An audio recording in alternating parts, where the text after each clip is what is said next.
Whitley Plan Commission meeting for Thursday, November 13th, 2014 is called to order. Please stand for the Pledge of Allegiance. I pledge allegiance to the flag of the United States of America and to the republic for which it stands, one nation, under God, indivisible, with liberty and justice for all.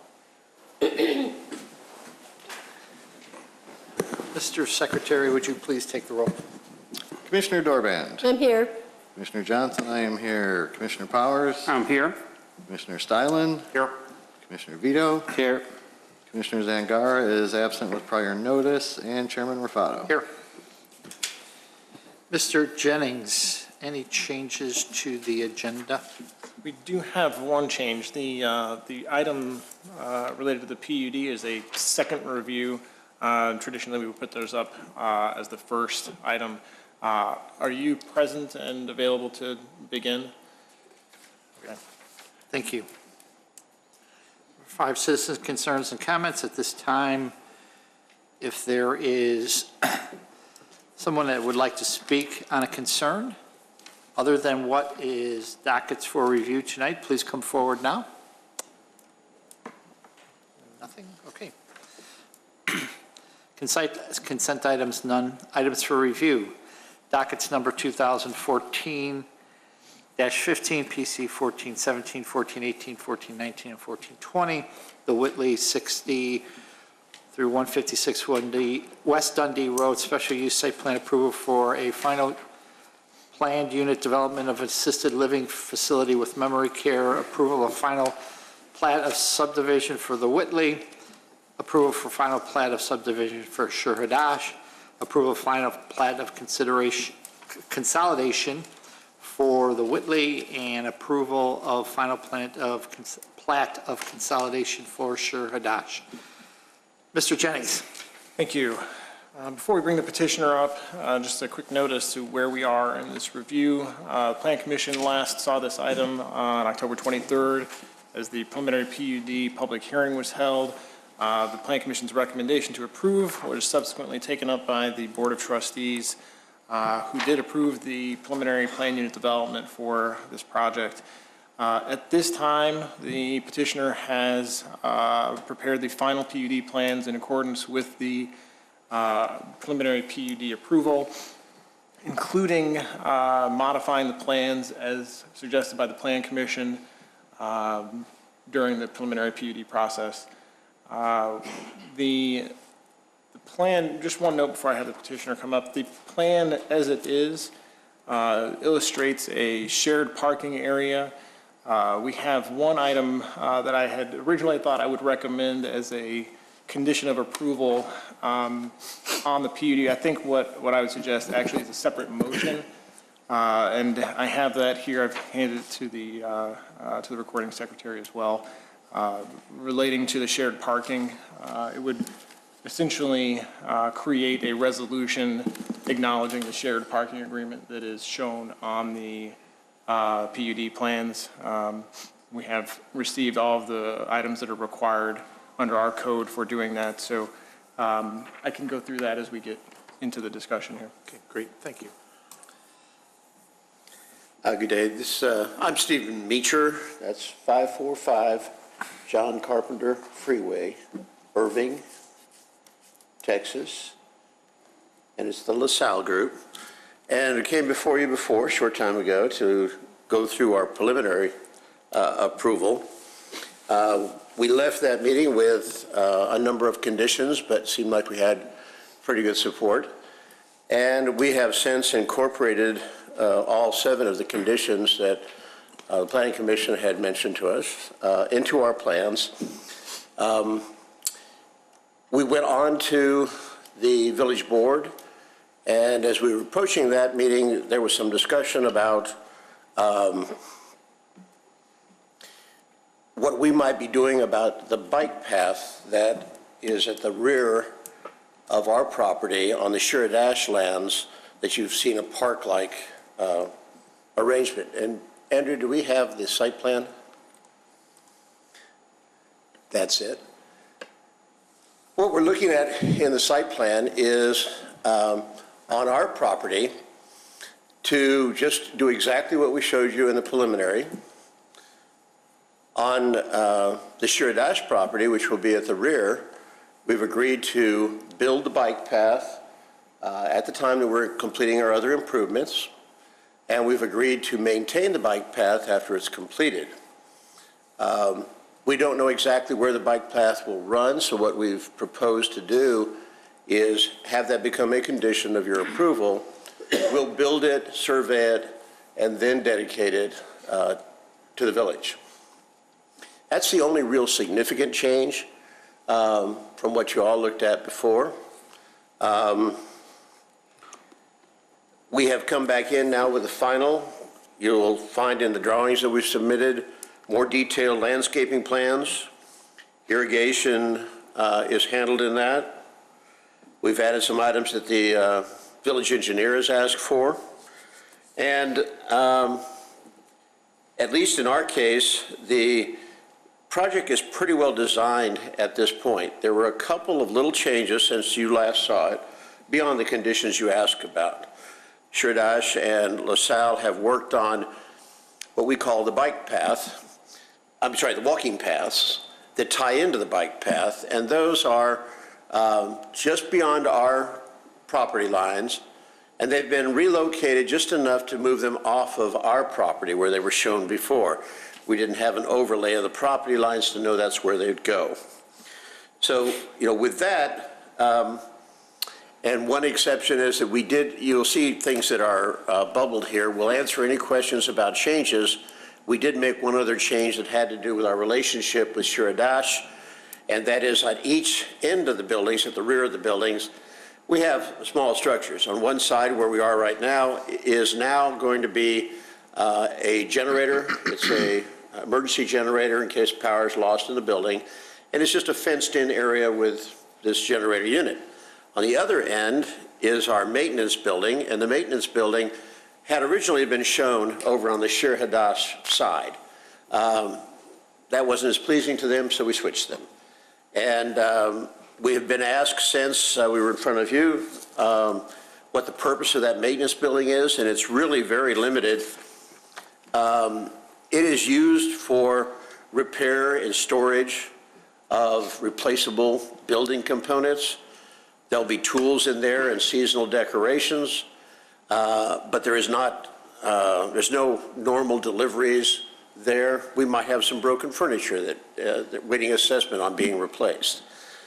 Same materials as we use in the building itself, and it'll be landscaped, basically the same way we do all of our foundations landscaping. If there are any questions, I'd be glad to take them. Other than that, we haven't changed much. This is a public hearing. Is there anyone that wishes to speak on this matter? Okay. I'll start with Commissioner Steinle. Thank you, Mr. Chairman. Thank you for making the updates to the plan, and thank you for designating that you're going to park your van in the back. That was one of my concerns, and I thank you for adjusting. I do have a question. I think it was brought up many weeks ago, but have you completed your final engineering studies yet?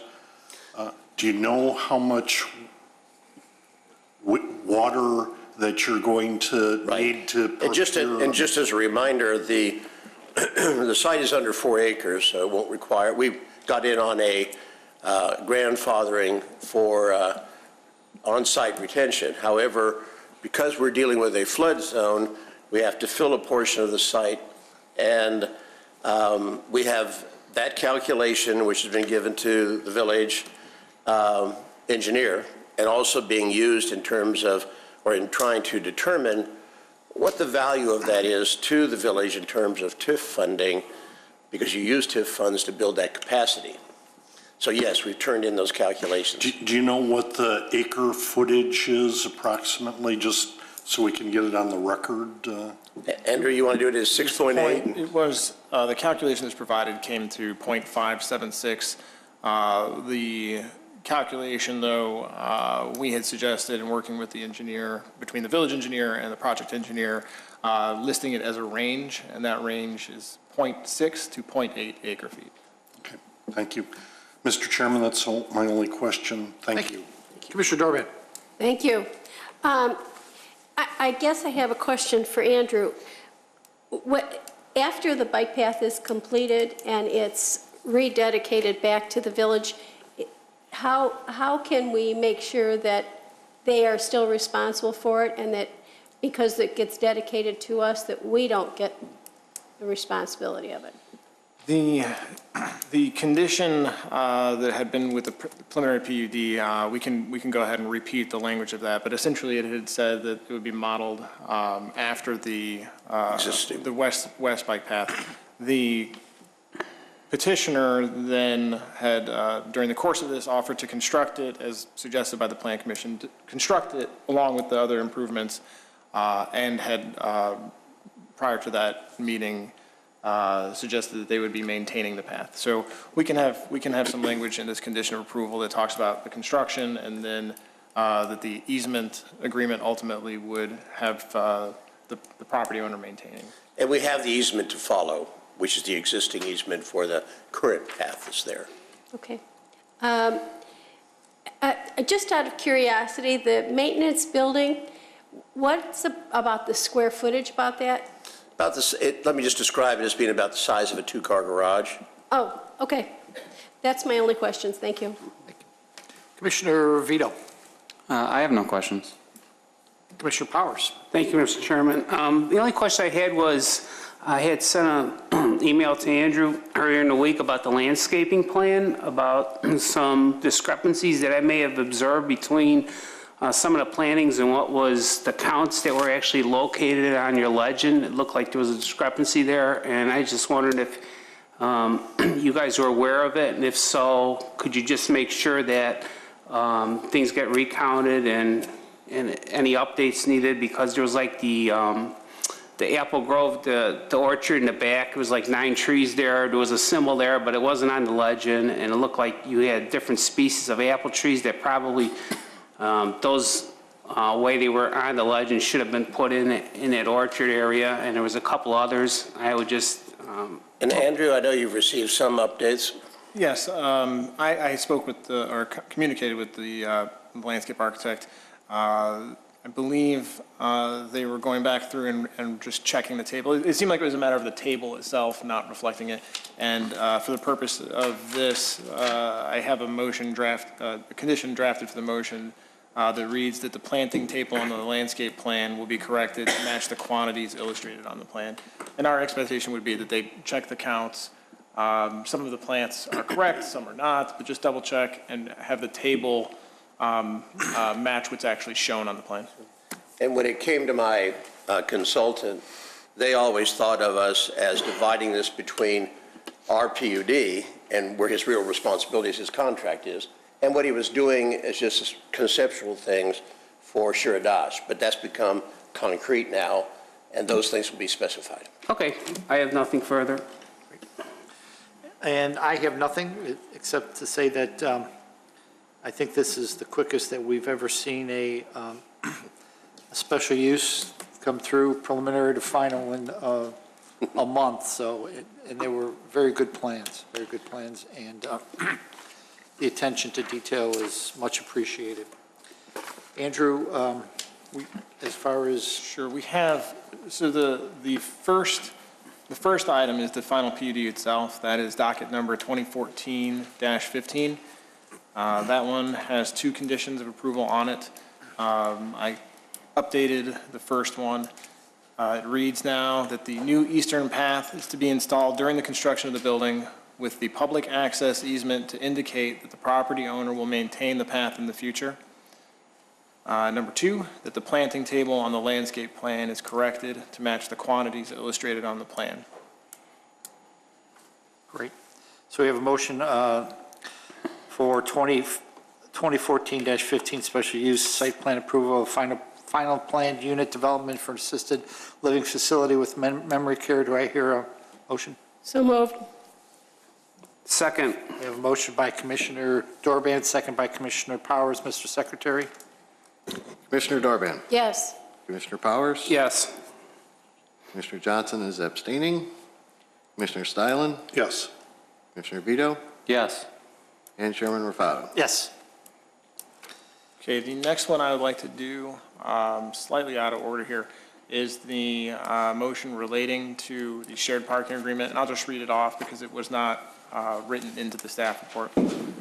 The motion would recommend approval of docket number 1422, approval of a shared parking agreement in accordance with Title 19 zoning of the Wheeling Municipal Code, Section 1911-010D, quantity of parking, subsection 3, potential parking reductions, in accordance with the following exhibits prepared on behalf of Shir Hadash Synagogue located at 200 West Dundee Road and the Whitley Assisted Living and Memory Care Facility to be located at 60 to 156 West Dundee Road, Wheeling, Illinois. The exhibits listed are the site plan, which you have just recommended approval of with the PUD, the cross-access and shared parking easement that was provided with the original preliminary PUD, and then the agreement, and I understand the last revised date of that agreement, the draft at this point is November 13th. November 13th, 2014. So that is the motion written out. So moved, Mr. Chairman. Is there a second? Second. Motion was made by Commissioner Stylin, second by Commissioner Powers. Mr. Secretary? Commissioner Vito. Commissioner Vito? Oh, I'm sorry. It's all right. Those voices on the end, they sound familiar. Commissioner Stylin, Yes. Commissioner Vito, Yes. Commissioner Dorband, Yes. Commissioner Johnson is abstaining, Commissioner Powers. Yes. And Chairman Rufato. Yes. Mr. Chairman, Yes. I'd like to make a motion to approve docket number PC 14-17, approval of final plat of subdivision for the Whitley. Second. One moment before we call that one, all of the plats have a similar condition of approval on them. I'll read it for one of them, and then you can continue on with the motion. That reads, and the reason for this is the village engineer has confirmed that the plat meets all of our requirements. There are a few items on the checklist that need to be added to the plat. There's a signature block, minor correction. There are no significant items, but before we put it on Mylar and print it, there are a couple of minor things. So the condition would read that the plat is modified as required by the village engineer prior to printing on Mylar for signature. Great, thank you. We have a recommendation by Commissioner Powers, second by Commissioner Dorband. Mr. Secretary? Commissioner Powers. Yes. Commissioner Dorband, Yes. Commissioner Johnson's abstaining, Commissioner Stylin, Yes. Commissioner Vito, Yes. and Chairman Rufato. Yes. Seconded that motion, please. Commissioner Dorband? Thank you. Is there a motion on PC 1418? Approval of the final site plan of subdivision for Shir Hadash. So moved. I'll second. Motion by Commissioner Vito, second by Commissioner Powers. Commissioner Vito, Yes. Commissioner Powers, Yes. Commissioner Dorband. Yes. I'm abstaining, Commissioner Stylin, Yes. and Chairman Rufato. Yes. Mr. Chairman, I'd like to recommend approval of PC 14-19, approval of final plot of consolidation for the Whitney. Do I hear a second? Second. Motion was made by Commissioner Stylin, second by Commissioner Dorband. Mr. Secretary? Commissioner Stylin, Yes. Commissioner Dorband, Yes. Commissioner Powers, Yes. Commissioner Vito, Yes. and Chairman Rufato. Yes. Is there a motion on PC 14-20, approval of final plat of consolidation for Shir Hadash? So moved. Oh, that was a tie. Okay, Then I'll 12. second. Commissioner Dorband and seconded by Commissioner Powers? Yes. Okay. Commissioner Dorband, Yes. Commissioner Powers, Yes. Commissioner Stylin, Yes. Commissioner Vito, Yes. and Chairman Rufato. Yes. Is that it, sir? That is That's it. Motion to close? So moved. Second. All those in favor? Aye. You're done, sir. You'll have to sign a couple of sheets, but good luck. See some ground being moved. Thank you.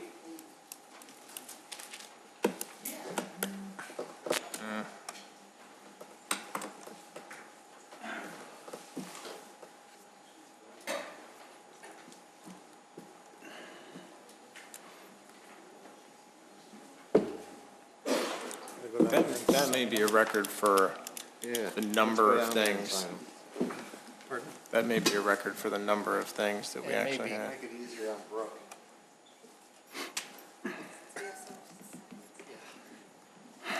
Oh, red pen probably. We only have one copy of each. Paul got away at a good time. Really?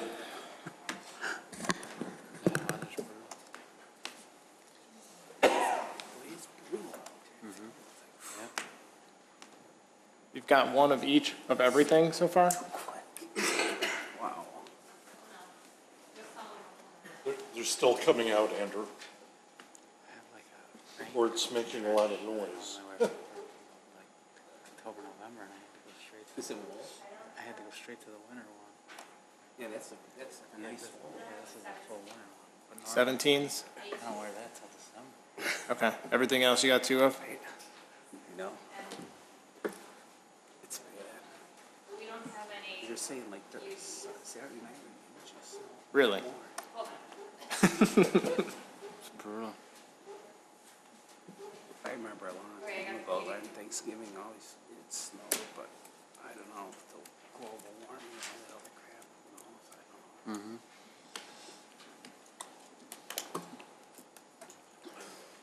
You guys would only have one. You guys would only have to sign one thing.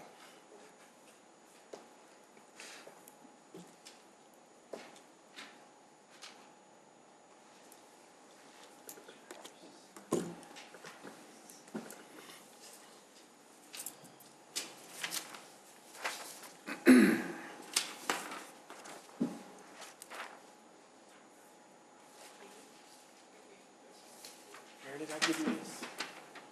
Do you want it digitally too, if I remember?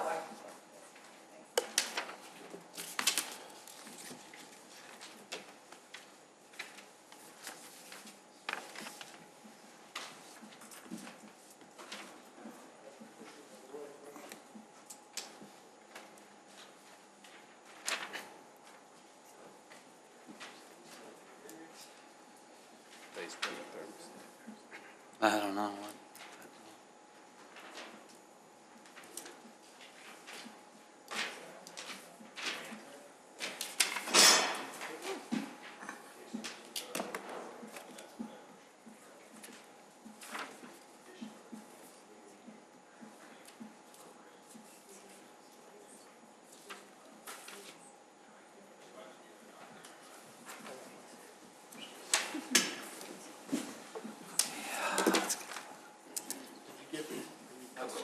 I am sorting them Man, that's a lot of paper. It was, Brooke, Figure out a new system. There goes your paper budget. Killing trees. that money received with the iPads. Are we ready for the next one? Although this packet is Yeah, 70 man. pages. Yeah.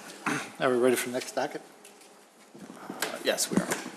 Calling docket number 2014-19, North Shore Patient Relief, 520 Quail Hollow Drive, Suite 100. Special use site plan approval for a medical cannabis dispensary. Mr. Secretary. Docket number 2014-19, North Shore Patient Relief LLC contract purchaser is seeking special use site plan approval as required under Title 19 zoning of the Wheeling Municipal Code, Chapter 19-07 Industrial Districts, Chapter 19-10 Use Regulations, Chapter 19-12 Site Plan Approval Requirements, and associated sections in order to establish a medical cannabis dispensary at 520 Quail Hollow Drive. Standards for special use. Zoning special use as defined in Title 19 of the Village of Wheeling zoning is a use of a parcel of land that requires review and consideration before approval due to circumstances or effects on the surrounding properties that may adversely affect them. In order to be considered for special use, the petitioner is required to demonstrate through testimony to the Plan Commission at the public hearing why their request meets the condition of the village code, including but not limited to how the proposed use will not damage the enjoyment or use of the surrounding properties. Prior to the public hearing, the petitioner provides written statements meant to show that their request for special use meets the standards established in Title 19. The commission chairperson will typically direct that these statements be entered into the record without a full reading of them at the hearing. Based upon the testimony and supporting materials submitted, the Plan Commission will make findings in support of or against the petitioner's testimony and report those findings to the village board. Mr. Chairman. Thank you. Mr. Jennings? A couple of quick notes on this item. We had the first of our medical cannabis petitions heard very recently. We have received a total of 4. I believe I said something during the first public hearing, but the Village of Wheeling role in this is to conduct the special use hearing, make findings of fact, recommend those findings based on the standards for special use to the village board. The village board, at its discretion, can approve any of these special use petitions that it sees. The state of Illinois is ultimately the licensing agency for this type of use. So each one of these items, we're recommending a condition that they're subject to state licensing. That being said, the village is within an area that includes Wheeling and Main Township. Wheeling and Main Township combined will have a maximum of 1 license awarded. And as I said, it'll be up to the state of Illinois to decide, based on their criteria for licensing, which of the various facilities would be licensed. So there were a couple of minor items on the application, and I put these in the staff report. The petitioner and staff have talked about the designation of the no access area in the rear of this building. It's a question of terminology, really. The idea of it, though, is to prevent access around the back, to prevent parking and stopping and loading around the back so that the delivery area is kept clear. Talking to the fire inspector, our suggestion is to sign that as a fire lane with no parking or stopping or standing. Petitioner is in agreement with that. The only other items of concern, the staff had noted the parking spaces in the rear lacked adequate backup space. We suggest to the petitioner that they convert those to parallel parking. I believe that that was also agreeable. And then the only other thing in the staff report was some question, I believe, about the extent of the landscaping removal in the front, whether there might be some possibility to maintain the crabapple or some of the other trees there. So with that, I'd like to have the petitioner come up and present the proposal. Good evening. Are you two going to be the only speakers tonight on this subject? Yes. Okay, so if you could both raise your right hand. Do you swear the testimony you give tonight to be the truth? Yes. Yes. Okay, great. As you speak, if you could give your name and business address to our recording secretary, that would be great. Okay. My name is Stephen S. Potts. The first name is S-T-E-V-E-N. Last name is P-O-T-T-S. I'm an attorney, and I'm also the registered agent for North Shore Patient Relief, LLC. I assisted in preparing the license application with the State Department of Professional Regulation. That's pending. There's been no decision on it. I also assisted in preparing the application for special use permit, which is before you tonight. We believe, of course, that we hope our license application is approved, and we believe that our application for a special use permit meets the requirements of the village ordinance. A number of issues have been noted in the staff report. We assume you'll address those. I'm accompanied tonight by Beata Cabani, who is the manager of the facility, if and when it opens, and I'll leave the rest to her. And I'm here for any questions about the legal issues. If you give your name and address, please. Beata Cabani, spelled B-E-A-T-T-A. Last name Cabani, K-A-B-B-A-N-I. And the business address would be 520 Quail, Hollow Drive in Wheeling. The floor is yours. And if you could move the microphone down a little bit, that would be great. Thank you very much. Great. Thank you.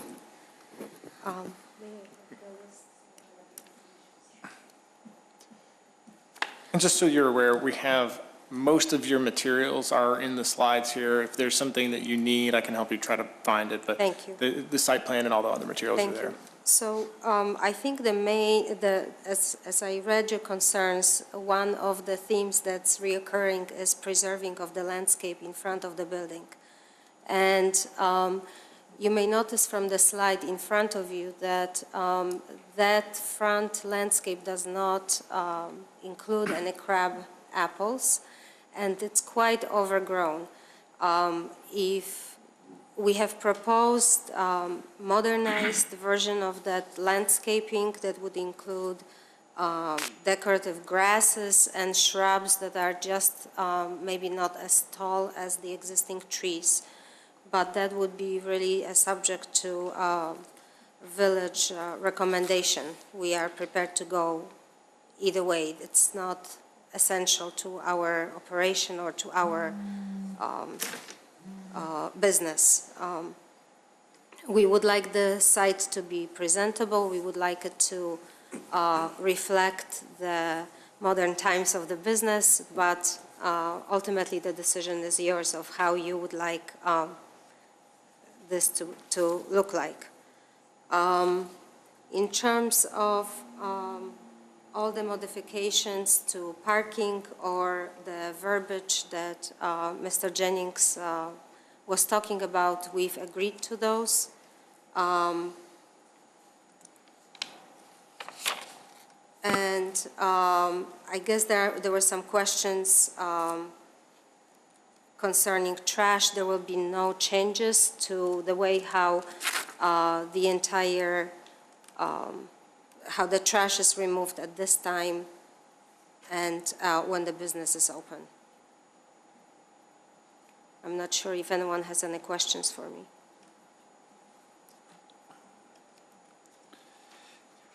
You've proposed a number of changes, to the building. Would you like to review those?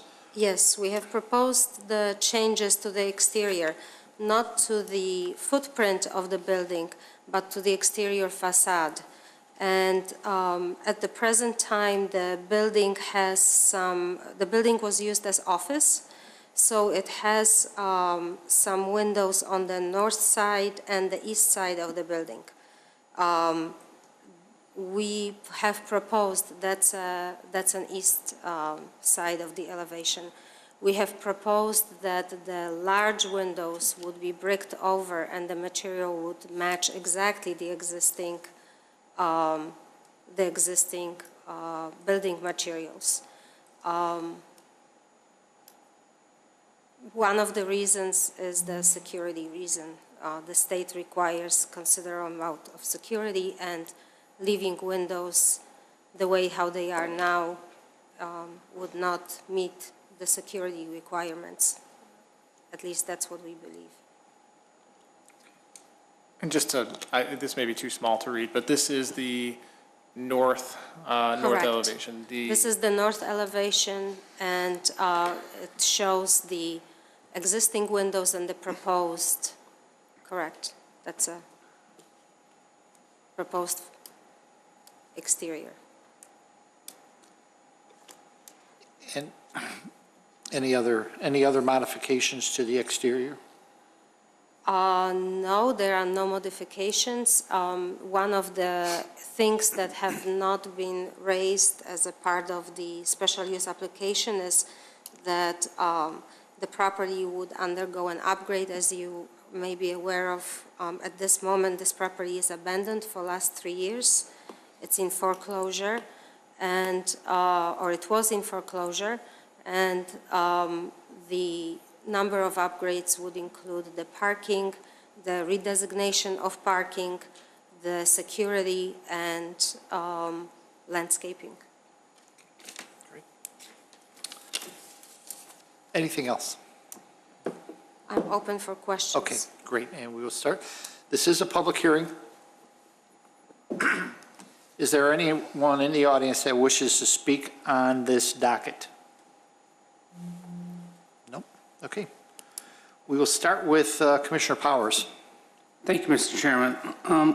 Quick question for staff, just so I can educate myself a little bit. When looking at the packet in the state of Illinois forms, it looks like there was one called Notice of Proper Zoning. Is that something that you guys get and just put your signature on there just to make sure, yeah, this is the right zonage for this particular application? Sure, what that form has, and I don't have I don't know if, is that within the packet you have? I think it was, but that's fine. I think you know what I'm talking about. The form just verifies from the municipality that the location has the proper zoning. And there's a handful of different ways that you could answer that. It could be that it is not zoned properly, that it is zoned properly, or that it could be zoned properly, provided some sort of special use procedure. So in our case, the way that we fill that out is on receipt of a complete special use application.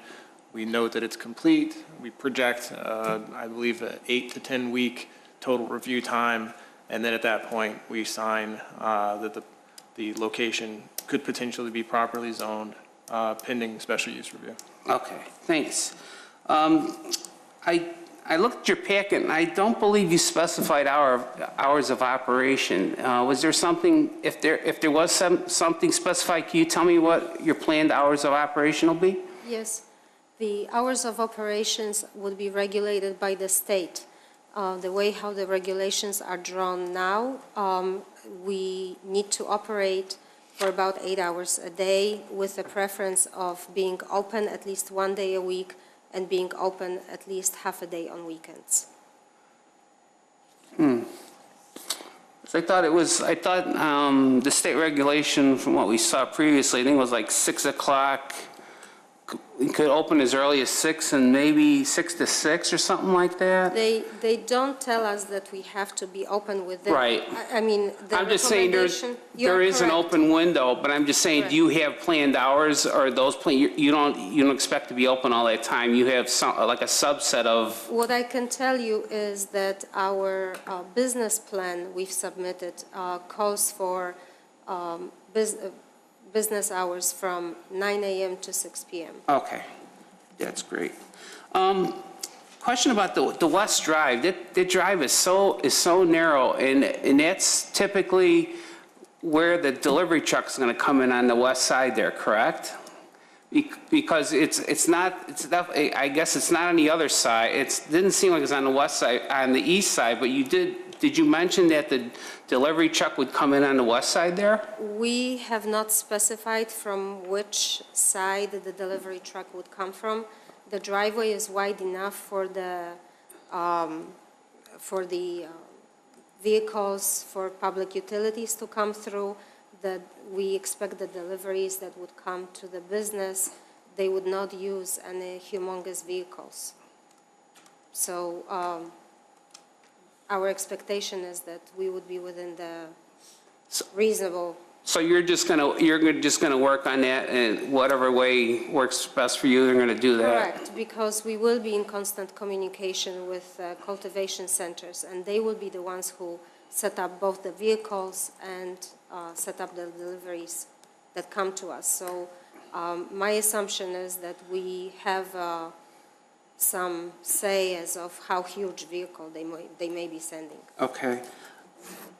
Andrew, I guess was there mention in the report about removal of crabapple trees, like 1 or 2 of them? And if so, where were those? Could you show me where those were on the site plan? Or, like the existing site plan? So let me see if I have that on the existing, there's a crabapple in this general area. There are a handful of spruce, I believe spruce here, and then there was a maple here. The question from the staff report was really not related to the spruce trees. I think we were in general agreement that they block the view of the building completely. There's a question of if the maple is diseased. Many of the maples on the property appear to be diseased. We were just seeking confirmation that the front maple was also diseased, and then it appeared that there's a crabapple right in this general area. Then if that exists, and it could be kept as part of the modernization of the landscaping. That was the staff question. So if there were the case, if it were diseased, on their property that if they did take it out, they wouldn't have to replace it? I'm just kind of curious what the stance is on that. Well, you have some leeway when approving a new landscape plan for a site to look at the total package and determine what makes sense. If this was totally outside of a landscape plan review, yes, we would work with them on replacement of some of their trees. So when you're talking, so we're talking about the whole site, we're talking about the whole building, the whole lot and everything around it, right? Yes, the landscape plan applies to the entire property. Okay. And if I may say, the diseased maple trees are on the north side of the property. And those are not old trees. They are, I want to say, 6 smaller trees that are right on the edge of the property, and they are not happy. The last question I have for now basically is about the fence. I was back there, I don't know, a couple of days ago, and is the chain link fence, is it only on the east side of the property there and only runs down to, let's say, the 200 unit? Yes. Okay, Yes. so there is no chain link fence in the back, or definitely not in the back and definitely not on the west side, but the proposal is to put was it a straight cedar, was it a straight board cedar fence, or could we do board on board? I was thinking maybe board on board versus a straight cedar fence, but I don't know. The comment is on the east side, the plan is to put the cedar fence inside the chain link fence? Because I kind of would want to say, like, remove the chain link fence and put the cedar fence in. The neighbor, the adjacent neighbor to the east of the property has a chain link fence all around the property, all around the back of the property. So we could talk to them and see what they would be agreeable to. In the meanwhile, when we drew our plans, we were prepared to do a separate fence that would go around the 1/3 of the back of the property. But you still were going to put a cedar fence on the east side, but you were going to put it inside the chain link fence that currently is there, correct? In front of it, yes. Yeah, okay. I have nothing more right now. Thank you. Commissioner Vito. Hi, thank you. Would you be the on-site manager on day-to-day operations, or what is your relationship to the entity? I am the business manager, so operations would fall under my scope of responsibilities. Okay, and Svetlana Kuchenko would be is the owner? She's the president and the owner. Okay. How many employees would you have there on a daily basis? The projection is 8 to 10. And how many of them are strictly security detail? I think it depends on the time of the day.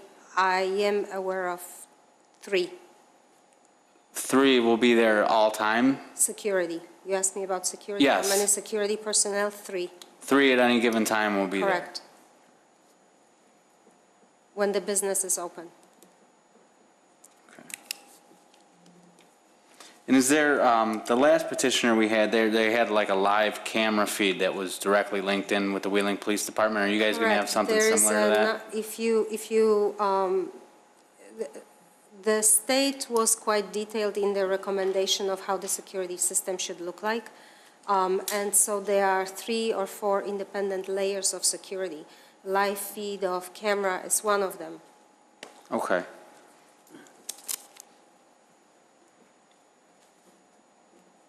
In getting the truck in, looking at the blueprint itself. I don't think we are talking about the truck. I think we are talking about the van. A van, a car, whatever it is, the vehicle that's going to come in. Is that, once it comes into that area, is that an indoor area, first of all? Correct. Once it comes in, is that area then secured off during the delivery? It is secured. And locked? Secured and locked. Okay. And then from the inside, it's also locked to that area, so no one can get in from the inside, no one can get in from the outside. Correct.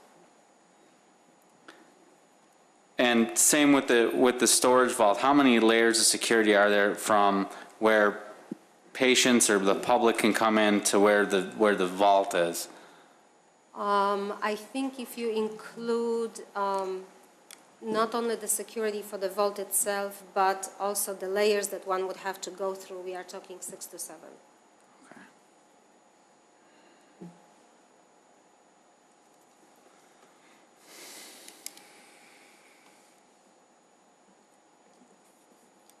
And is there a plan to get cash off the premises on a daily basis? Yes. Okay. All of it? Or some going to remain, or? Some is going to remain. Okay. But we do have a storage vault plan to properly secure cash On-site or off-site? on-site and off-site. Okay. And is there a security firm that's been hired to do the security, or is it all going to be handled in-house? No, we are going to be working with a licensed security firm, and we have interviewed 3, and we have proposals from 2. And so once the license is granted, that's when the final contract would be drawn. Okay.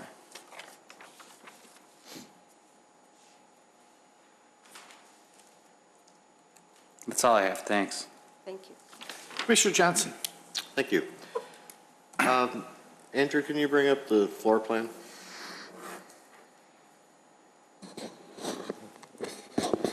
Okay, can you kind of walk us through how your operation is going to work as far as patients coming in? Sure. So where you see the red arrow is where the main entrance is. And this, to be able to access this entrance, the door is not open. What you don't see there is that there is a camera, a video system with the access system. So whomever comes in, and it's handicap accessible. So they have to buzz in a security guard whom you see on the left-hand side. That security person will have video and voice communication with person at the door, and they let them in. When they get into, and we will allow only for one person to come. Now, any given patient may come with a caregiver. Only one. The state allows only for one. So once they are in vestibule, this is where they hand over their documents to the security personnel, who checks their card, who checks that they are registered with our business to receive their medication. When they are cleared, you see a set of sliding doors. That's when they can go to the waiting area. The waiting area has access to reception. And depending on the needs of that patient, you may see that we've set up some treatment rooms because some of these patients may come for consultation or for some additional treatments that may be offered at the location. Depending on what their needs are, the reception area will direct them either to the retail side of the building or to the treatment side, and they will be really in control of directing the traffic. Okay. Once their purpose there is finished, they are free to leave. So that's about how it looks like. Okay, thank you. Thank you. Now, are you purchasing this entire building? Is that your Yes. plan anyway? Yes, the contract is for the entire building. However, we will be operating business only in Suite 100. Are there other operating businesses in that There facility is now? a bakery. There are 2 suites are vacant in the middle of the building, and the suite, I don't remember here, Suite 600 is at the present time a commercial bakery. Joe's Cookies is there.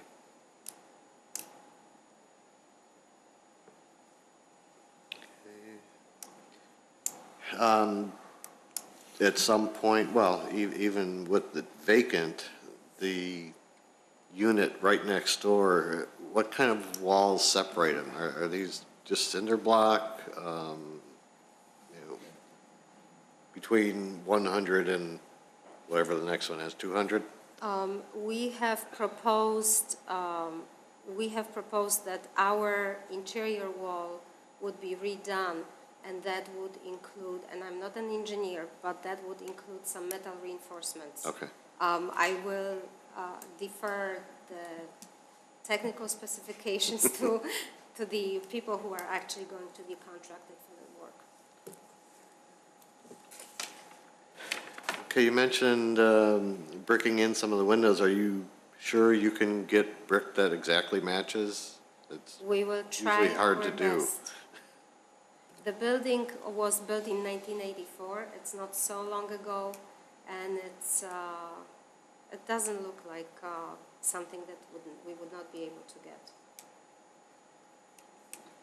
And then my last comment was on the fence too. The one drawing we got, or rendering, it looks like plywood. No, it's a cedar plank. Maybe the graphics are not up to par, but that's our plan. It was page 42 in ours, Andrew. I don't know what sequence you have, but. Okay, that's all I had. But yeah, I would definitely suggest board on board rather than a solid wall. Thank Okay. you. Thank you. Commissioner Dorbin. Thank you. I need a little more clarification on the fence. The existing fence that is there, your fence is going to be on the outside of it or on the inside of that fence? Outside. Okay. So are you taking down the chain link fence? We have not spoken to the owners of the adjacent property, so I cannot now make a commitment on their behalf, but we would like to have only one wall of fence at one point. So that's something that we would talk to them and try to arrive at the agreeable arrangement. I guess my concern is because there's so much shrubbery around it now. I mean, I wouldn't want to have two fences there and then have that middle unkept with bushes and Yes. whatever is all there. The plan would be to actually clear up a lot of those and keep it kind of clean and tidy. So maybe with just updating landscaping, it would already feel better, and the addition of the fence wouldn't be that unsightly. Yeah. But, that's something that we are open for a discussion with the neighbor and with the village. I guess my question then goes to Andrew. Can we ask them to have only one fence? Can we make that a condition? Can't require it per se. You can ask them to go ask the neighbor. It is off the property. So the issue that I think, there's a couple of issues related to this. The security of the fence, if you look at the location, this particular area does have the existing chain link fence. For a security standpoint, what the petitioners proposed is to continue it along, just so that it's more difficult to access the rear from this road here. From an aesthetic standpoint, keeping it consistent, and then the petitioner's unit looks out onto the neighbor's property. With a chain link fence, you can see through it now, and having done our site visits out there, it's not the most attractive back end of a property. So I believe that there's some aesthetic gain by having this. What we have done in the past on double fence situations is ask them to work with the adjacent property owner to the extent they can, suggest that their fence cover this area, remove the chain link fence at their cost. In this case, there's a gate on the chain link fence, maybe a third of the way up, so they would have to work with the adjacent property owner to make sure that the gate still functioned. But that's what I would suggest, if it's a concern of the commission, a condition of approval that they attempt to work with the adjacent property owner to remove the double fence. Okay, thank you. And I guess my last question goes back to you, Andrew, as well, because they're suggesting that they want to brick in all these windows. what happens if this facility moves? We're now stuck with a building that's all bricked in. You're saying the unit at the end? Pardon me? I believe, and you can correct this, the bricked-in area is the north end here, correct? Correct. And around. And some windows at the front of Suite 100, not the entire building. It just seems like it's an awful lot of brick, or is it just me, the way I'm looking at it? You know, the neighboring buildings are industrial buildings. They don't have windows at all. But if you go back, can we go back to the picture of? Now, what part, explain to me what part of this is going to be bricked in then? So as you see in the rendition, Right. the area where is the entrance remains as is, with the change of the material, the glass. We are proposing frosted glass, etched glass, and the windows that were used as office windows are going to be bricked over. Pardon me? It looked like the one on the right. It just seems like a lot of brick to me, I guess. That's my only questions. Thank you. But And then thank you. this area. And this part of the brick is a different material, correct? That's a cinder block. Cinder block. It's not even a brick, yeah.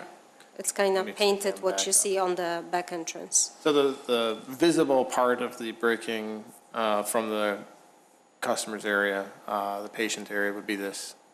Yes. And it's not really a question of aesthetics, it's a question of security. That's my only questions. Thank you. Thank Mr. you. Stylen. Thank you, Mr. Chairman. I have a concern with the ability to match the brick that's there. I mean, if you could state for certain that the brick will indeed match and there will be no difference, then my opinion would be a lot different. But I am very concerned that the brick that you do find isn't going to match, and because you're replacing a lot, that it is going to be very obvious. So, you know, before I'm ready to make approval, I would like to see samples of the brick that you're going to get and have, you know, Andrew go out and take a look and make sure that it's as close as possible. My other concern is, as you are the, or hope to be the owner of the entire facility, now I'm going to get my directions wrong, I think, but I think the east and the west side are that cinder block, black, looks like painted, some of which appears to be in a great state of disrepair, missing, flaked off, whatever, over the entire building. Are you going to fix that up so that the Yes. entire building looks? And actually, that process had started already because we've been in close communication with the receiver of the building who initiated a lot of that work. We've had a building inspection, and a lot of those repairs have been already started. So if you would like to do a walk through the building, you will see that maybe some of the repairs are not very aesthetically pleasing, but the building is sound structurally. And, you know, our goal is, because we are going to own a building, is to make it appearing nice so that we can lease the rest of the building and preserve the tenancy for the existing Right, tenants. I would just like to see that as a condition that the walls that are Exterior. the exterior concrete, painted concrete block walls all be uniformly And I think painted. what Commissioner Stylen is talking about, Andrew, if you can go to one of the side views, That, one. right there. Yes. That's what you're talking about, right, Commissioner Correct, Steinle? yes. That be painted or, Improved. yeah, improved, yes, because that does look Yeah. terrible. And it's both sides. Oh, yeah, it's like, both sides, right, exactly, yes, right. One of my other concerns is that with up to 10 employees, and then we require 4 additional parking spaces, Andrew, for what are the 4 per 1,000? Is that for patrons to, parking for patrons to come to a retail? It is 4 per 1,000 across the whole square footage.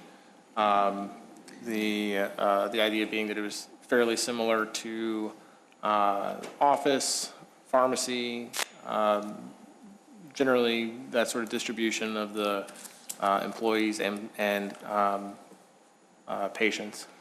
Yeah, you know, normally I might agree, but they were saying that, you know, they're anticipating 700 patients per month, each of which could have two visits, so that's 1,400 visits a month. Does that come down to, you know, 4 per hour or whatever? I mean, is that a reasonable calculation based upon their patient load? I'm just worried that the parking isn't going to be sufficient for this site. And when you say that the other 50% of the building, just based upon that initial need, can't have any office space, you know, Well- I'm just worried that we're kind of boxing in the ability to use that building. If I may maybe add some information, the Suite 500 and the Suite 200 at this time is the way how it's built, it's 80% warehouse and 20% office. So we were not anticipating that those spaces would be used as office as a, you know, when we were looking into a purchasing agreement. So also looking at the parking situation, we expanded handicap parking to not because we were not compliant with what the state and maybe the village would like to see, but because we wanted to make it easier for our patients. And we've added parking on the north side to accommodate for the employees. So the remaining parking you see in front of the building, it's a designated patient parking.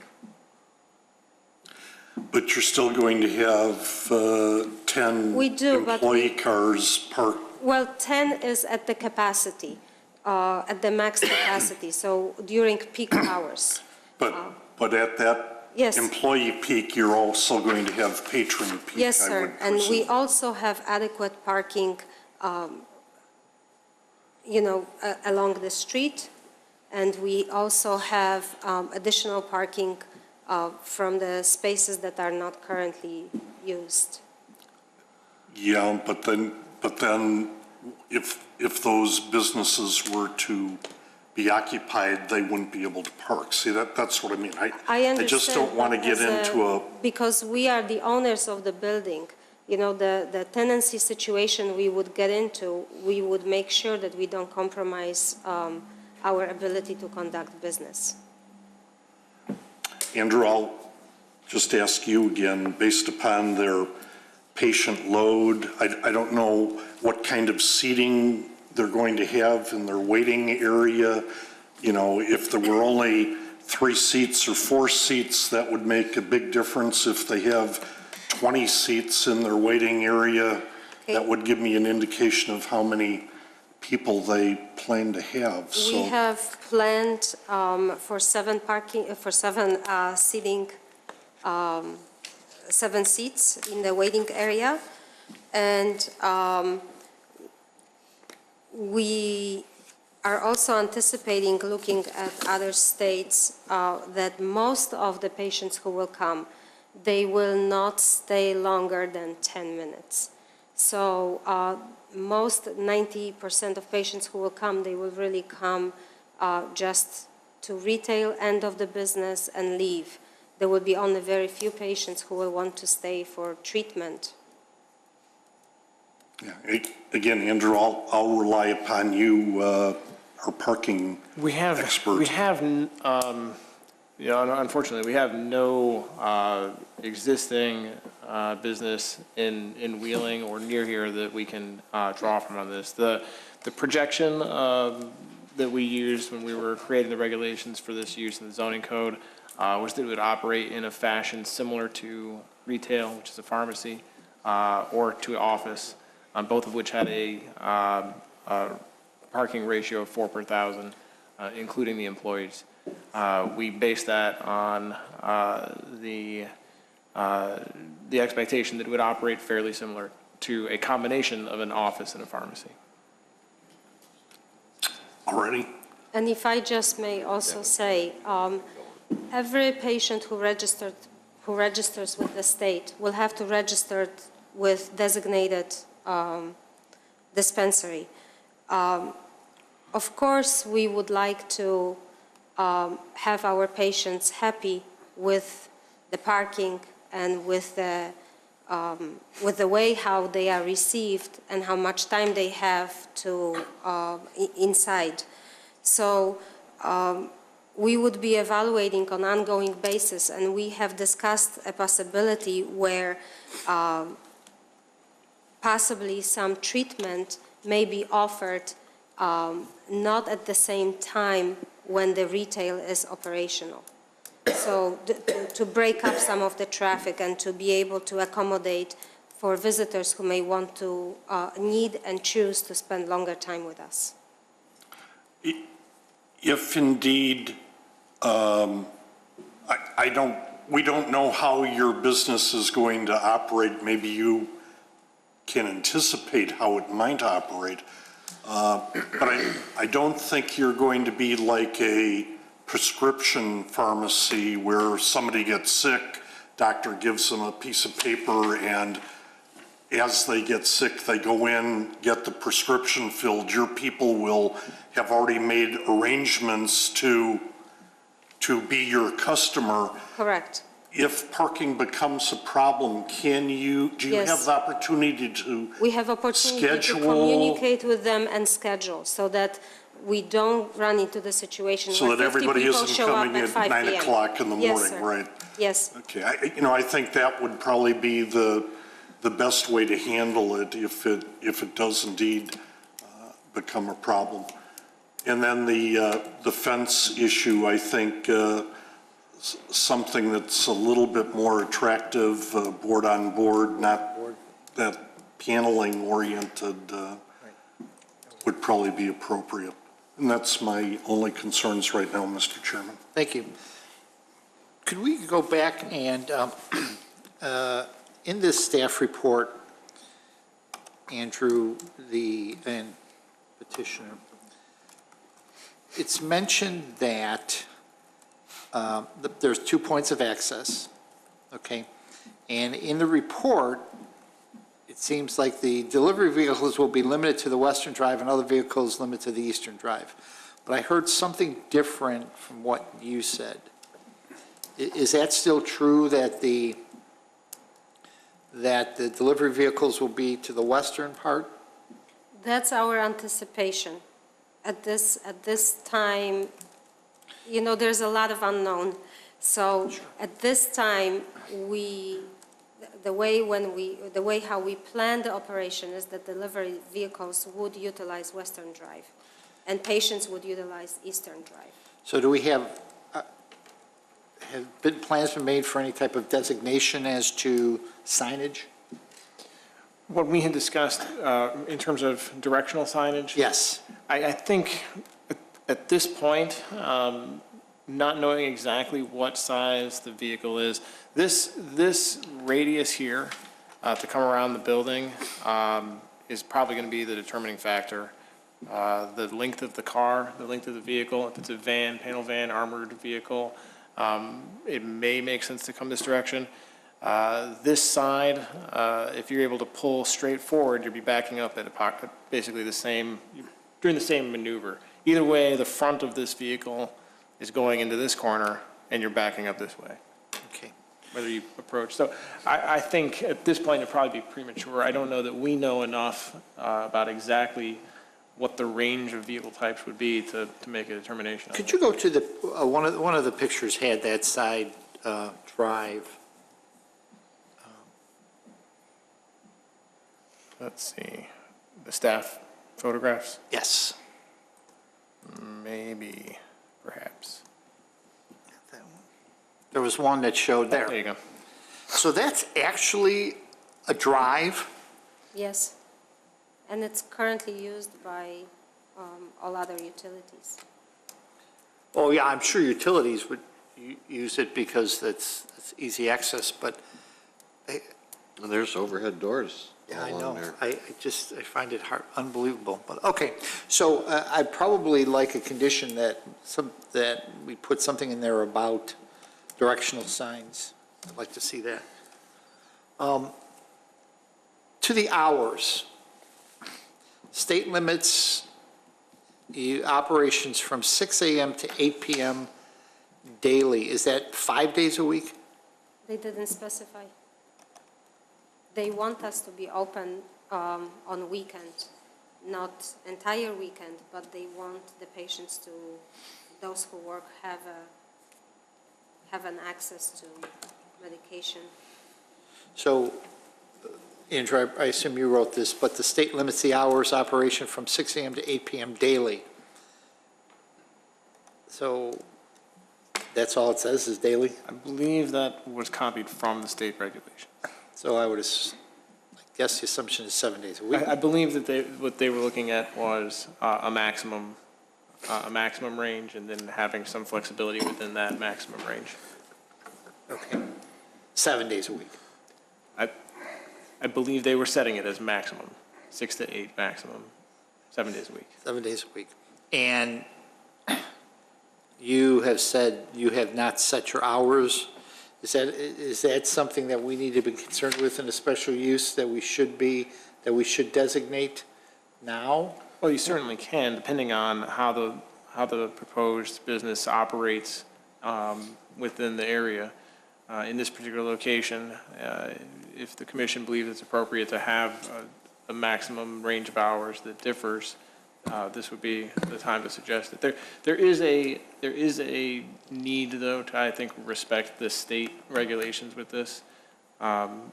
If you intend to restrict it beyond what the state allows, we would have to likely confirm that that is something that we can do. The state did set this as a convenience similar to pharmacies, so I believe the idea is to have it be open for the convenience of the public. And I would probably defer to our attorneys on that, but I believe that was the purpose of it. Mallory? I mean, yeah, as the regulations state, they do provide hours of operation already, and I think it's to allow the businesses to have flexibility setting their own hours, provided they don't exceed, they don't open before 6 a.m., they don't stay open later than 8 p.m., that's probably a security reason. And so to require anyone to go much stricter than that or limit would be problematic, given how the state regulations are currently worded, that we can't regulate as much things that they've already started to regulate. So the last one we did, we allowed them to go, as long as they didn't go beyond the state regulation. So any restriction I put now would want to include the same language. That they'd be able to be flexible once they'd be able to see what kind of demands their patients need. Commissioner Stein, you have a comment about the hours? Yeah, I just rather go and say 6 to 8 p.m., daily. 7 days a week, whatever the state regulation is. Per the state regulations, in case they Per the get state changed. regulation. They're, Right. they're in an area that I don't think is going to involve, be jeopardous to any, Great. I would agree anybody too. else. And I'd give them the flexibility to make sure that if they don't need to be open that entire time, Correct. then Sure. they don't have to. Thank you. Yep, okay. Okay, thank you. And I agree with the rest of the commissioners on the chain link fence, possibly working with the, we'd like to see you work with the landowner to remove that chain link fence, so we just have one fence, and I agree that it should be something more appropriate, like a board-on-board fence there, okay? In the staff report, we talked, there was a question about trash. Yes. Where is your trash receptacles going to be? We don't anticipate any changes. Okay, where are That they at, part- where are they at now? Right now, they are on the back, you see the picture, the trash containers are right along. This particular picture doesn't show it, but they are there.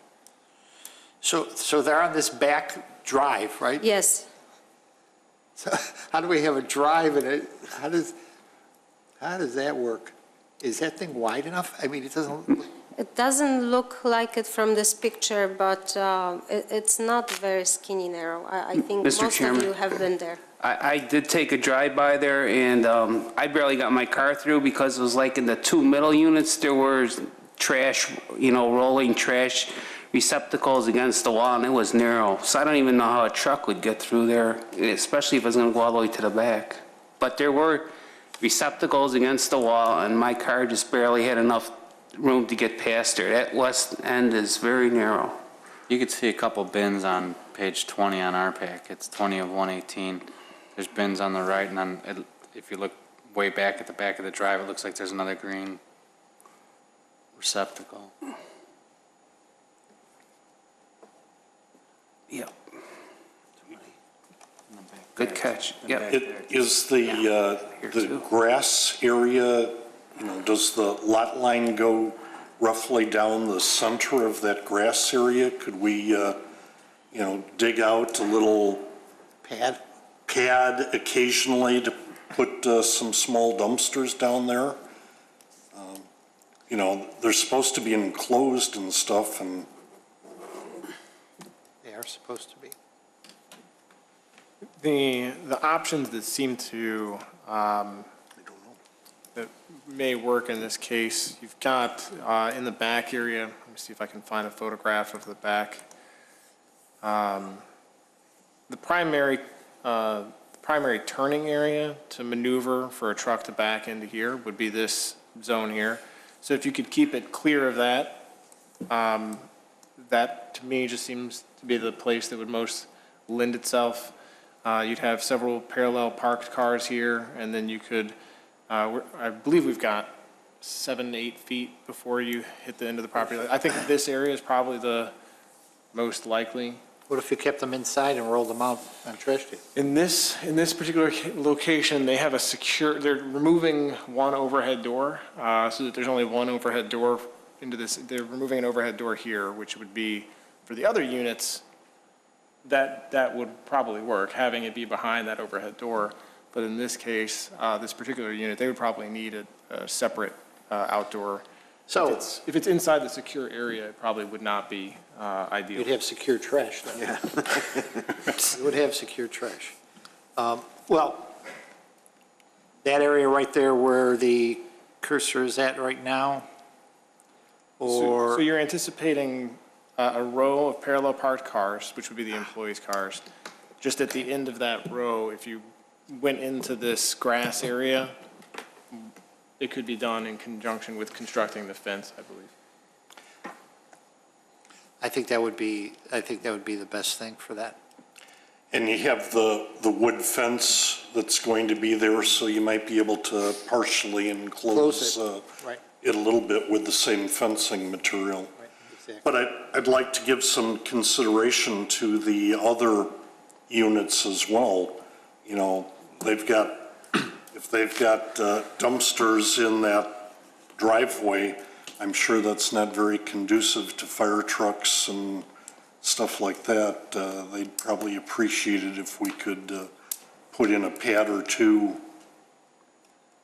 And we're going to have some fencing there as well to possibly construct construct them into. I just don't know how wide the property is. You know, if there's room in that landscaping area for Right. a 3-foot dumpster, 4-foot dumpster. The driveway, and I will just speak from memory, I don't have drawing with those numbers. The driveway is, I want to say 9 feet wide, and the area from the driveway to the property lane is 3 feet wide. 3 feet from the curb. The grass to- area from the edge of the west driveway to the property line. So there is some room to construct small pads for the trash containers to be rolled over there. If there's a bakery. Cookies there by and Joey. Cookies, do they keep their garbage inside or is their garbage outside? Do you know how No, that's? there was a dumpster in that one picture. Yes, they have a dumpster outside. Just be nice to get that out of Off that that. driveways. I'm going to presume that you don't generate a lot of trash. We will not have a lot of trash. You'd have more recycling from destroying documentation and things like that, I would There will presume. not be a whole lot of documentation. Most of our things will be done electronically. Well, except though that our code requires that trash has to be enclosed. So we do have a requirement for enclosing trash. Whether this triggers that, I think that in conjunction with the special use, you have some ability to review that. One suggestion that you could consider, there's a limited amount of space here with the landscaping and the adjacent property. And if they were combined with the fence would end somewhere around here. So the fence is going to come to this area. So you may have an opportunity to do two, one in that area so that the tenants of the building would have access without blocking the drive, and then one for the north end of the building. Something like that. Certain. I think if we had that as a condition, that'd be good. It was also mentioned about bike parking. Have you thought, and I don't, this is for medical cannabis, so I'm not certain that people would be biking there, but you could have employees biking to this facility. Have you thought about a spot for a bike rack? We haven't thought of it, but if you look at the north end of the property, there is an area that's not, that's kind of reserved and open, and there is a possibility that maybe that bike rack could go there. So it's, you will see it's a northeast corner. Where the yellow, yeah, right. Yes. Okay, be good. Now, Andrew, if you could bring up the front of the building where they're going to brick the, okay. Now, if you look at that, let me go back to mine. You have that, and it's around the whole building. You have the soldier course, which is over the windows and over the doors, okay? And the soldier course is the ones that, right. Okay, I don't think that can be removed, because isn't that supports the top of the building, right? I think you are correct, and I will just say that this is a graphic artist rendition, not an engineering drawing. So I think some minor modifications are to be expected, but our intention is to have it aesthetically pleasing and matching with the entire building. Now, is it, when we talked about, and Commissioner Dorband mentioned it, about it is a lot of brick, and I know this is a security concern, is it something that the state indicates that you can only have so many windows, square footage of windows, or is it just in talking to your security companies that you're talking to, they said, well, if we get rid of the windows, makes it a bit more secure? The state does not specify any presence or absence of windows, but the security companies we were speaking with, and we've worked with the consultants who assisted with opening businesses like ours in other states. And one of the issues that maybe it's not said out loud, but is one of the major considerations is that the building would be bulletproof, or the facade would be bulletproof, and brick provides that level of security. So that's how we've arrived at the conclusion that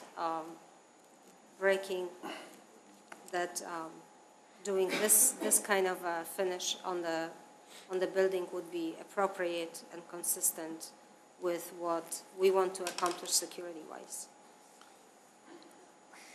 Can the windows, besides being made bulletproof, can they be secured from the inside, something more? Because to Commissioner Styland's point and Commissioner Dorban, the mass of it, but Commissioner Styland talking about matching it, it's going to be very, very difficult to match that. So what are your plans if you can't match that? Then it's just going to, and you had indicated you're trying to make it aesthetically pleasing, but I don't know how you would do that.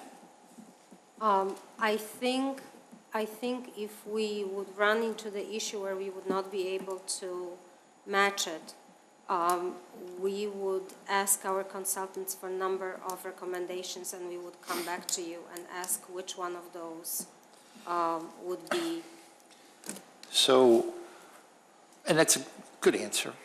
So, Andrew, could we put a condition in that basically indicates that if this gets approved, that they have to come back before us with samples? Sure. And if the samples aren't good, what the Plan B is. what Plan B is? Yeah. Are you agree? Is everybody agreeable with that? Yes. I see nods. Okay, great. And one of the things that we had talked about in our initial staff meetings with this was that there might be a possibility, if there isn't a good match for the brick, to wall this and go to spandrel glass so that it would give the appearance of glass from the outside, but wall it from the inside. I'm sorry, what? To wall it, to build a wall behind it. Oh, okay. Wall it from the inside so that it looks the same from the outside, and then use spandrel glass. Spandrel? Spandrel. Opaque. Okay. Totally opaque glass. It's usually black. You can do it in other colors, but it would give the appearance of glass from the outside and be a secure wall from the inside. So there may be an opportunity. I mean, it would add some cost possibly, but. We've discussed that. It would be actually cheaper than what we've proposed, but, we are open to. Well, I guess if that, because then if you could keep the same window frames and put in this glass, why wouldn't we do that? I mean, aesthetically, it looks. You would still have to reinforce, the spandrel glass Right. is glass, it would break. So But you the still need to petition- reinforce the building from the But the inside. petitioner said that would actually be cheaper. Did you just say that, or was I imagining? Yes, because the interior materials we would use, we would not be required to match the expensive brick. We thought because we own the entire building, we thought that in a long term, this would serve our purpose and would improve the appearance of the building altogether. But if you feel that, Well- the other solution would be better, we are open to that too.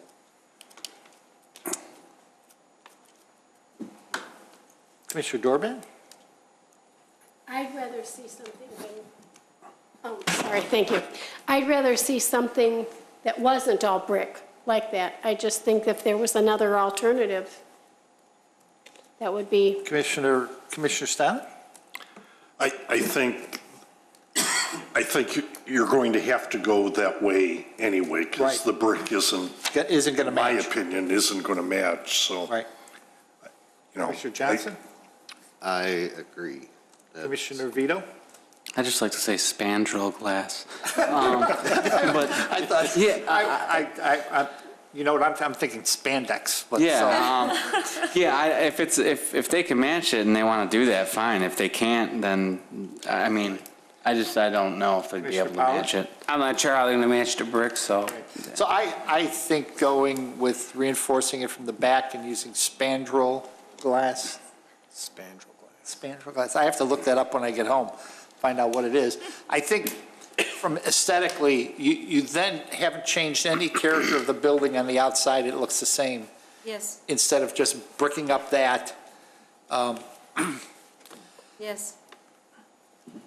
Okay, so I think that just I think as a board, it makes sense to go that route. Okay, great, good. Let's see, we talked about the condition of the brick. We're going to go with a board-on-board fence. Andrew, what else did we add before I open it up again for questions? If you'd like to go through those, I can do that. Sure, before I go through the questions again, before I go to the commissioners again. So at this point, I have several. Number one, that the perpendicular parking in the rear, which is the north, is modified to parallel parking. Number two, that the no access areas shall be marked and posted as fire lanes. Three, that the hours of operation may be increased to 6 a.m. to 8 p.m. in accordance with the state regulations. Number four, that the new brick is submitted to confirm that it is a good match for the existing building with an alternate elevation plan to utilize spandrel glass and reinforce the wall from the interior.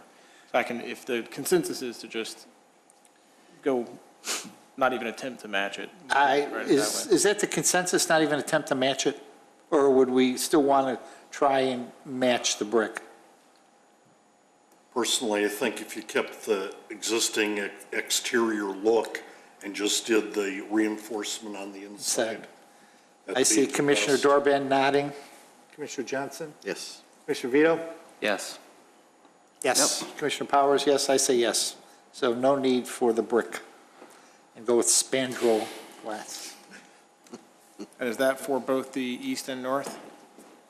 I would still ask that you would allow us to remove the windows on the Yes. north elevation Right, that's the, where the cinder block is. right. And then we do have a garage door, I think, that's being removed. Right. That's on the cinder block Oh, okay, side, so that'll be correct? easy. I would be okay with that, to remove those windows and put the cinder in, the Thank you, cinder block. because that will be a big help. Well, Jim, you said to do the brick. What happens if it doesn't match? Are we back to that? Well, again? no, remember, that's going to be painted Yeah. anyway. It's cinder. That's It's cinder And block. at this moment, it's painted black. Yeah, it's going to be painted anyway. No problem. Right. All right, so the new way that reads is that the east elevation plan is modified to maintain the existing configuration, utilizing spandrel glass and reinforcing the wall from the interior. Is that the consensus of the commission? Yes. Okay. Do we need to put something in there that the framing will stay the same? That is what I intended with maintain the existing configuration. Okay, We could say maintain the existing storefront configuration. except there looks like a little Openable window, yeah, that can, that can be removed. I'm sorry? On the left side, where the windows are right now? that looks like a pop-open vent type window. Yeah. Sure. Yeah, I mean, that can go with the whole frame. Okay.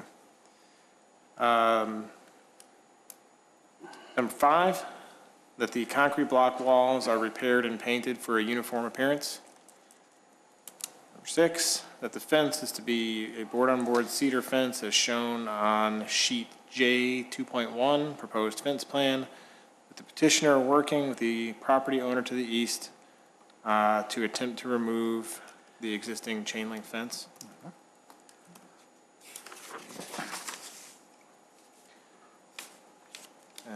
Number 7, that a trash enclosure is to be placed along the north property line and west property line using a material to match the fence. And that is where I ended up. Can we discuss the trees, though? Oh, sure, yeah, I just wanted to make sure we have the conditions. I wasn't going to ask for a motion, I was going to come back and ask any questions, and Commissioner Stylen, if you want to bring that up, that'd be great. Well, I'm a little bit concerned. I mean, I thought I saw in the packet that there were some pictures of leaves with some kind of growth or deformity on it. I'm worried if the trees are endangered, that something be done about it. I mean, maybe. Well, I believe the plan was to remove all of the diseased trees, is that correct? Yes, those are the small trees along the property line, north end of the property. So Sorry. there were about 6 trees there total, smaller trees. I don't know if I have. And that's where the photographs. fence would go anyway. And are you going to put in any landscaping in their place or anything along the fence? Well, it depends. If we are constructing now a pad to accommodate for the trash containers, there may not be as much landscaping, but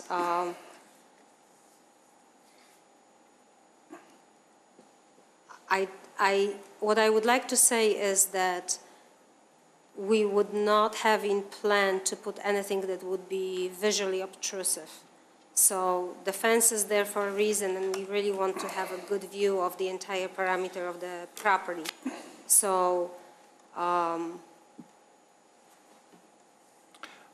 it'd be nice to break up the fence with, a bush or a shrub or something occasionally. well, there are numbers of more mature trees that we keep. We don't remove them.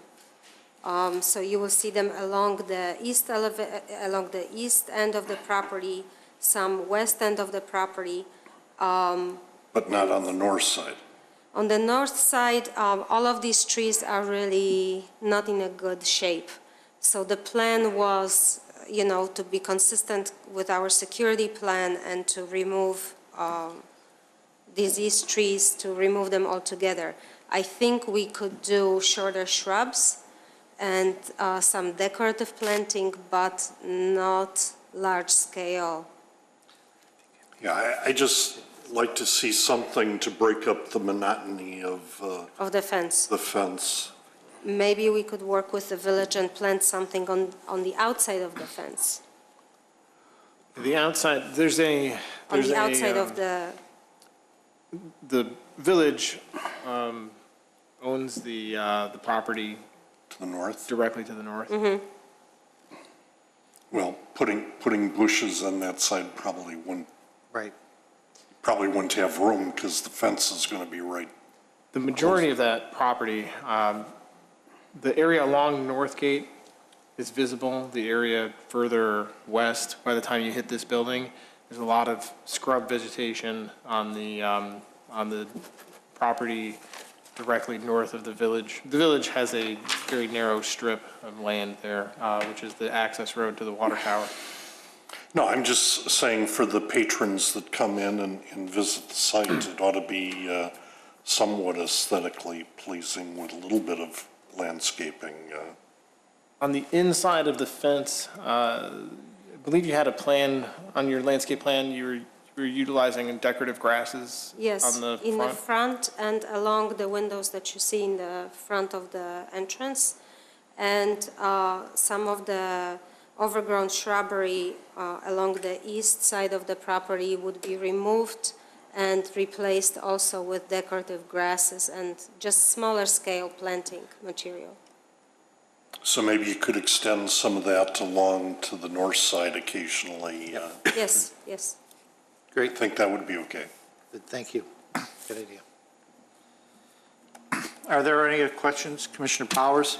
The east side, the chain link fence, going back to that real quick, I'm looking at page 40 in our packet, and it shows vegetation growing in and out of that fence. Is that going to be removed at all, or can you talk to the neighbor to the east? You ask if you can get that cleared out, especially you're going to remove the fence, remove the brush, and if the fence has to stay, could it at least clean the brush up there? Definitely. Okay. Definitely. I wanted to ask about the lighting plan that we got. Page 43 of the packet is a depiction of the current lighting plan. How did you get the coverage of that? Where did you figure out the coverage? Did you have somebody do that for you? Yes, so you will see that we are not installing any new lighting. What we do is we are really upgrading the existing lighting. Okay. So the entire illumination is an existing plan, but we want to provide a greater degree, better fixtures and more lighting sources. In fact, you're doing that for the whole complex, correct? The whole building? The whole building will get an upgrade on the east side of the building and north side. And then Suite 100 will also get an upgrade on the west side of the building. So Andrew, I see we have something dropped off by us. Is this a representation of the lighting that's going to go on the building and these new light fixtures and the foot candles and stuff like that? The new lighting plan that we're being shown on page 47, is that a representation with this? These are the specifications for the upgraded lighting on this piece of paper here? So the 1,000 watt, I believe, what the petitioner is explaining is that the 1,000 watt would be the upgraded, the 400 would be replacement, the 15-foot would be the building mounted, the 25-footers are the pole mounted lights. Okay. And the calculation is the light in that portion of the property. We had asked, the property itself, we had asked in our initial discussions with the petitioner to try to give some representation. The light was obviously significantly brighter. We were trying to get some representation of how bright around the parking area in particular. We were looking at that drive around the back. Can you give us some representation of how light it would be? And this, I believe, is intended to illustrate that. Okay, the only other comment, I don't know if it's a concern, but I look at the entrance for the building on the proposed lighting plan, and it's not showing much of light. Do we have any idea, is there going to be any light at all there, or does a fixture need to be attached to the building by the door? Is that a security concern that we don't want a light there? I'm just wondering if there needs to be some type of light right by the entrance there. There is, I did not include this, but right by the entrance, there's a recessed lighting. Okay. There's a recessed lighting right by the doorway. So you see the niche, and there's a recessed lighting right in there. Okay. Well, that may address it, I'm not sure. That's all I had. Commissioner Dorban? I just have a curiosity question. is Cookies by Joey is in that 600 building. Yes, Are they remaining? yes, Oh, they are. Okay. I just wasn't sure when you said you Yes. bought the building if they were going to be moving out. we don't have plans to change tenants at that Okay. suite. Thank you. Thank you. Commissioner Stalin? Yeah, in the back by the garage door, there appears to be an entrance door as well, and on the lighting plan, it doesn't show any light around that door. Is that It door? does. If you go to the proposed lighting, this is one of the fixtures we are upgrading. I thought I was on that plan. Oh, I see. I'm on the existing one. I gotta find the proposed one. Okay, yes, Thank it's you. covered. Thank you. Anything else? Do you want to review the conditions one more time? The only thing that has changed. Yeah, okay. I added number 8, the petitioner remove the scrub vegetation along the east property line while installing the fence and extend the decorative grass plantings to the north end of the property. Great. Sounds good. Any other comments? Do I hear a motion on docket number 2014-19? So moved, Mr. Chairman. Second. A motion by Commissioner Stylin, seconded by Commissioner Johnson. Mr. Secretary? Commissioner Stylin. No. Commissioner Johnson is a yes. Commissioner Dorband. Yes? Commissioner Powers. Yes. Commissioner Vito. Yes. And Chairman Rafato. Yes. Just real quick before we close on this, is the intention here for the petitioner to modify any of these drawings leading up to the board review, or leave them as conditions of approval? Is anything going to really change as long as the exterior is now remaining as it is? What plans outside of the location of 2 dumpsters is going to change? Yeah, they would I just don't have think to take out that proposed bricked-in one. Okay. And Commissioner Stylin, you voted no? Would you- For a reason, the special use reason, or condition number 3. Which is, I don't have it memorized. I think that was conducive to the area and parking and Okay. stuff like that. Great, thank you. Motion to close? So moved. Second. All those in favor? Aye. Okay, great, thank you. Thank you. You'll have something to sign? Good luck.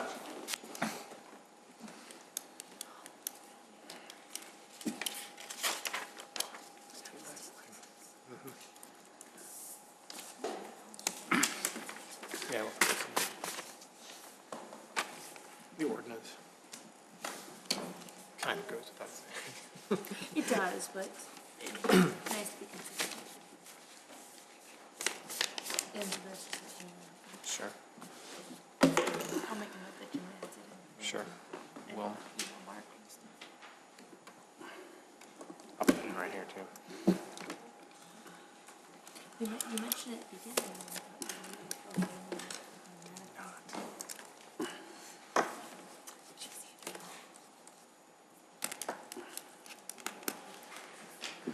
Brooke, I'm gonna have them re-sign it. I just put a note on there as a reminder that the ultimate ordinance that we put in front of the board will have a reference to the state licensing.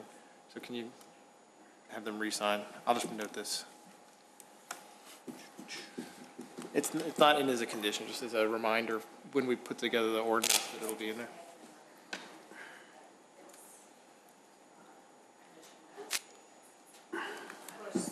Yeah.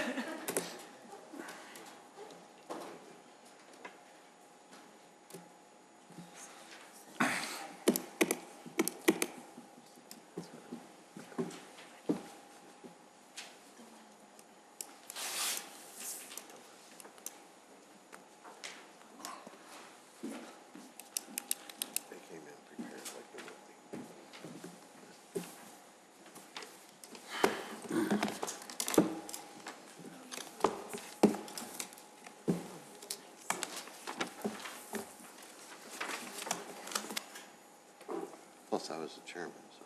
Oh, okay. Everything.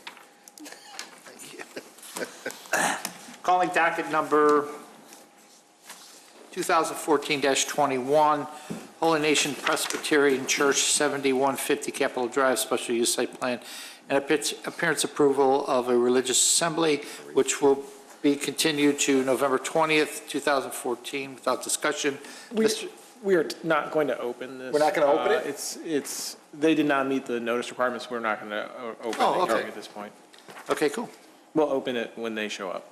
Okay. Okay. We have approval of minutes, none. Other business, Mr. Jennings? I have nothing. Okay, great. This is another business, but I looked up spandrel glass as an architectural material used to cover construction materials, disguise things like arches and columns, and present a finished, seamless, and sleek exterior to buildings. It tends to be a very durable but aesthetically pleasing. In most cases, too, architects and designers sometimes use it for specific features, particularly cascading glass curtains, but it can be used to cover entire structures. Most buildings that look from the outside like they are made entirely out of glass are covered in this material. So, cool. Other business, Commissioner Stauden. Thank you, Mr. Chairman. Just to comment on the last petition, right? I think this is the third or fourth that we've had. Second? Second. Second. We had one long time ago, though. Yeah, I think this is at We least had the one. third, so. The board had a couple of workshops. The Plan Concept Commission, reviews. this is the second one, the Yeah, commission.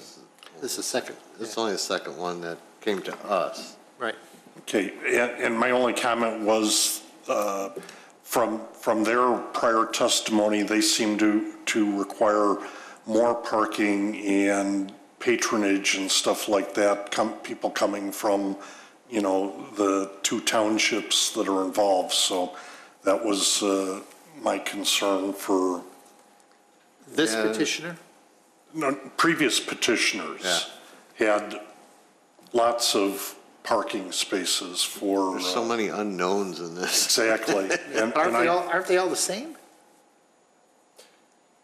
Well, there's only going to be one, so. Whichever one of these ultimately is licensed will have the volume is probably going to be the same. Right. Be the same customers. It will cover, Yeah. since there will only be one license, it will cover the same. Now, if, for example, the next one north had a location that the patient population found to be more convenient for one reason or another, it's not necessarily where you live. You have to select one. It's not necessarily where you live. It could be where you Yeah, work. it's like an HMO. You so have you'll to have select to your select- primary, place. Exactly. So- But you're not going to drive 25 miles to the next. Interesting. So the one that's approved closest to, the two could be in competition against each other, and one could be more Right. convenient for one reason or another. So the petitioner, the previous petitioner that we had last week, did they have treatment rooms also? Yes.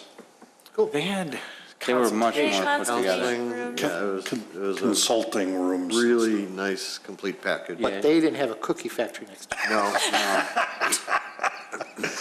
But I think Terry offered to open one up down the street. So anyway, that was was the interesting. reason why, this one seemed to be very constrained compared to the others that we've heard about, so. Andrew, I thought I had heard at some point that these had to be in a single tenant building. No, I Buffalo don't think- Grove, I think, wanted to put one in a strip shopping center, so. I don't think there's any maybe I- requirement. I imagine that. For some reason, I thought it had to be like a self-standing. I think that was one of the limitations, or when we were discussing, it might have been one of the task force recommendations when Oh, people were okay, making maybe that's zoning. where I saw it. It's not something we required. Okay. It's not something the state requires, otherwise obviously they wouldn't be making Yeah. their application. That's probably where you're thinking of it.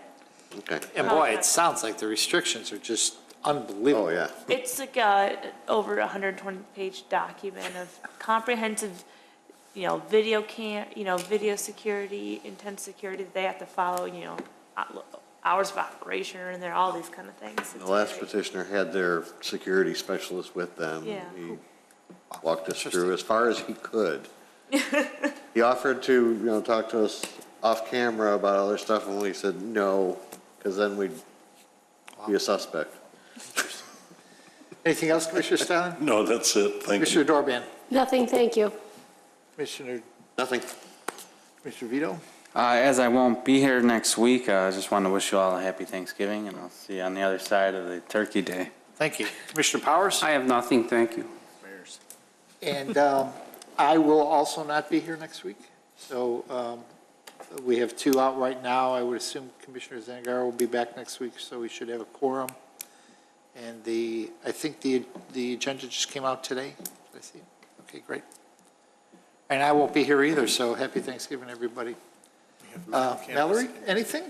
I don't want to forget you this time. I got No. chastised the last time. No, nothing. Brooke? Nothing? Mary? Great. Motion to adjourn? So So moved. moved. Second. All those in favor? Aye.